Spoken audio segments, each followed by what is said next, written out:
একদম চুপচাপ করে নিজের মতো করে ব্যবসা করে যাবেন, নিজের একটা ইন্টারেস্টিং সার্কেল মেনটেন করবেন, সারা দুনিয়াকে জানানোর কোনো দরকার নেই। নাও কামিং। আর বাংলাদেশের অনেকেই আমি দেখতে পাই অনেক জায়গায় স্টার্ট আপ ইত্যাদি অনেক কিছু হয়, আসল গমরটা বলে না। অনেক কিছু হচ্ছে, আমি অনেক জায়গায় যাই, সরকারি বেসরকারি পর্যায়ে নানান কথা বলে, বাট অ্যাকচুয়ালি কাউকে শেখানো হচ্ছে না কি করে ব্যবসা করতে হয়, কি করে শিপিং করতে হয়, কি করে কাস্টমস ক্লিয়ার করতে হয়, কি করে কোয়ালিটি কন্ট্রোল চেক করতে হয়। আপনারা কতজন জানেন এই বিষয়গুলো?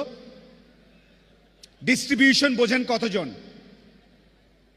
হাত তুলতে হবে। এখানে উদ্যোক্তা, ডিস্ট্রিবিউশন, এক জায়গার মাল কি করে আরেক জায়গায় পৌঁছাতে হয়। আপনাদের সবাইকে আরেকটা কথা বলি, খারাপ লাগবে শুনতে। স্টার্ট আপ ব্যবসা, উনি ফান্ড রেজ করেছে, ওনার 52টা ইত্যাদি ইত্যাদি, এত কথার দরকার নেই। আপনি আপনারটা বোঝেন কিনা, না বুঝলে যারা এক্সপার্ট তাদের সাথে কথা বলেন। শুধুমাত্র অ্যাওয়ার্ড, স্টেজ এইসব কারণে ব্যবসা প্রতিষ্ঠান বা আপনি নিজে স্টার্ট আপ ইত্যাদি করার দরকার নেই।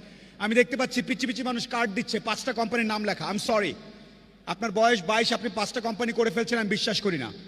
করলে 1টা বা 2টা খুব ভালোভাবে করেন। নামের আগে 3-4টা ডেজিগনেশন দেওয়ার দরকার নেই। আপনি যদি ব্যবসা ভালো মতো করেন, আপনার নিজের যদি আয় রোজগার